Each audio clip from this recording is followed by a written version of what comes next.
एक जनकपुर नाम का गांव था। उस गांव में एक दिन दो अजनबी लोग आते हैं और उस गांव में एक दुकान वाले बाबा के पास में जाते हैं और बाबा से बोलते हैं, बाबा हम दूसरे गांव से आए हैं, हम दोनों को कोई काम दे दो तो आपकी बहुत मेहरबानी होगी।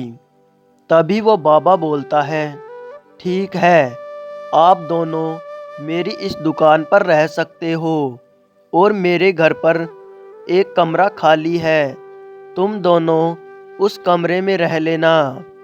वो दोनों लोग बहुत ही ज़्यादा खुश होते हैं और अगले दिन से वो दोनों उस दुकान पर मन लगाकर काम करने लग जाते हैं।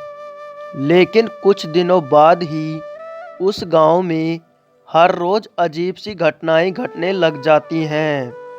जनकपुर गांव में लोगों के घरों में चोरियां होने लग जाती हैं।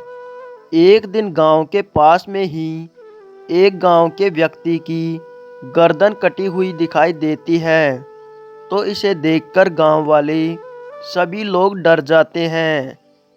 तभी गांव का एक आदमी बोलता है, अरे गांव वालों, ये क्या हो रहा है अपने गांव में?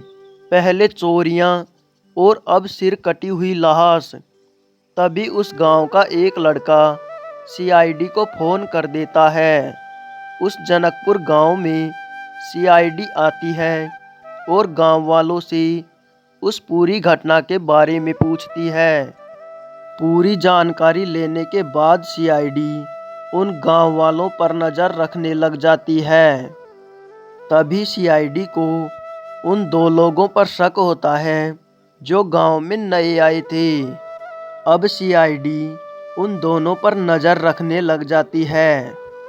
उस रात को वो दोनों लोग, अरे यार, आज रात को हम यह आखिरी चोरी करेंगे और इस गांव को हमेशा हमेशा के लिए छोड़कर यहाँ से भाग जाएंगे। उस रात को वो दोनों जैसे ही चोरी करने के लिए घर से बाहर निकलते हैं तो सीआईडी उनका पीछा करने लग जाती है और वो दोनों जैसे ही चोरियां करने के लिए किसी घर में जाते हैं तो सीआईडी उन्हें पकड़ लेती है और वो दोनों सब कुछ सच बता देते हैं और सीआईडी उन्हें जेल भेज देती है।